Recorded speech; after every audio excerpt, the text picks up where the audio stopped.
What's up, guys? It's your boy DJ. Bam! What's going on? I'm out here on my Swagtron Eb5 Pro Plus modified electric bicycle. That's right, that's right. Getting a little exercise. Doing like a 20-mile circuit. Early in the morning before I go to work. Just showing you guys that I have my lighting working for me to keep me safe when I'm on the road.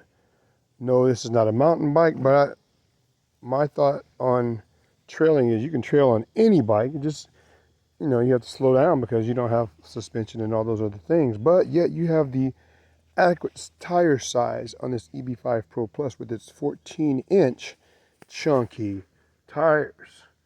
I still highly recommend this bike over most folding bikes because of its build quality. From what I see, it seems to be a very high quality built bike. No, it does not have all the bells and whistles for any electric bike, but it does have the basics to what you need. Got a sturdy stem post there, a really solid frame, and you got the mag wheels, the alloy mag wheels, which are really nice.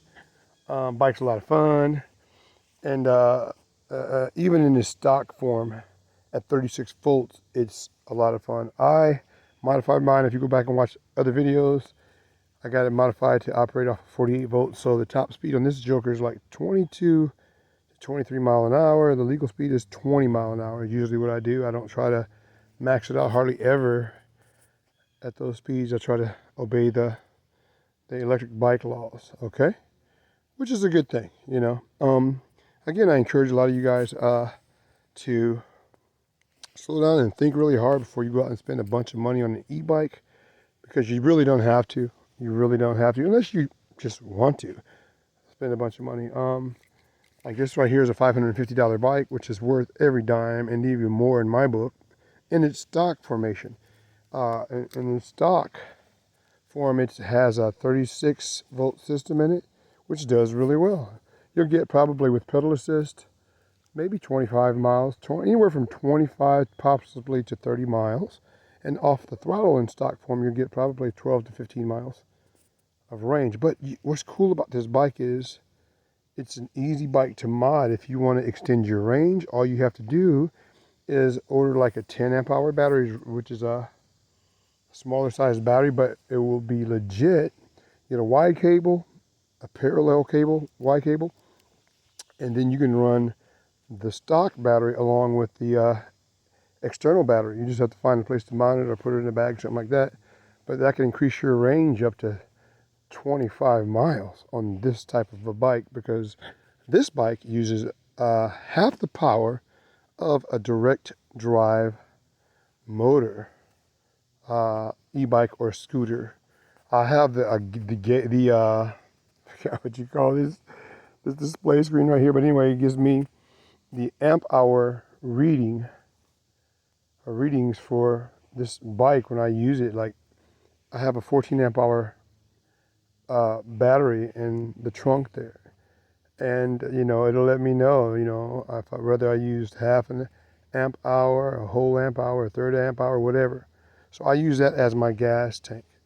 So if I got 14 gallons or 14 amp hours of fuel or energy, if I run this bike and I get up to 10 amp hours that I've used of power, I know I got 4 left. So it's very nice to have that.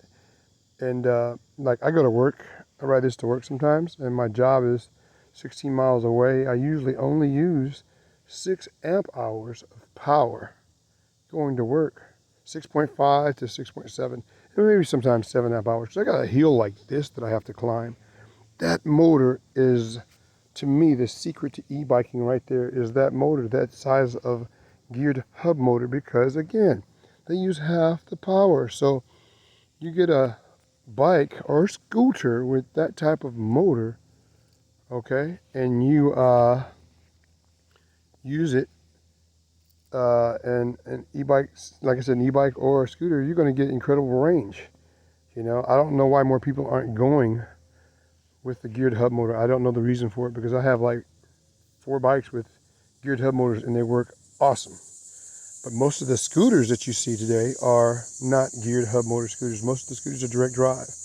And that's why many of them don't have the torque to get up steep hills and whatnot.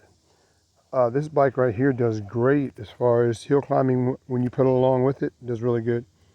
But what I'd like to see in the e-bike industry I'd like to see a motor manufacturer use that same size motor but perfect it for high power usage, which would probably mean, you know, metal gears, alloy gearing inside of the motor, because that does have moving parts.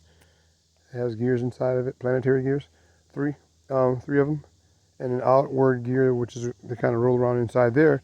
But anyway, if they were to do that and make the motor where it can handle like 54 or 72 volts, you know, well, not 72 volts, but like, I'm going to go by wattage. If it could handle like 60 watts, that would be a great high-powered motor. But then again, they would be probably using that motor to do high speeds. I'm more into torque, you know. I'm more into torque for hill climbing. As far as on the flats, this motor here is fine as far as speed.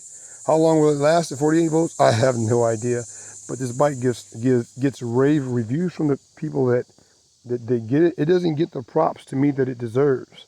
Swagtron really knocked it out of the park, whether they know it or not. I think with this bike, I think they really knocked it out of the park with it, because it's very it's comfortable. I'm almost 6 feet tall, and it's fairly comfortable. Now, I'd like to say this too: if you were into looking at getting a sit-down scooter, you might as well get this. You're better off to get this from the standpoint. Well, I can't really say that. It's my opinion, but it's a good idea to get something like this, because you have the option of sitting or pedaling.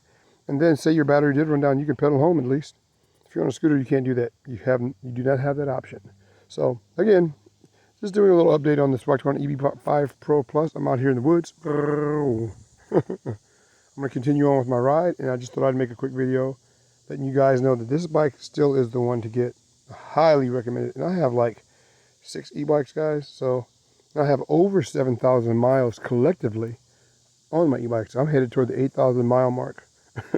All right, so check this bike out. It's inexpensive, and it seems to be a very good quality e-bike. All right, guys, later.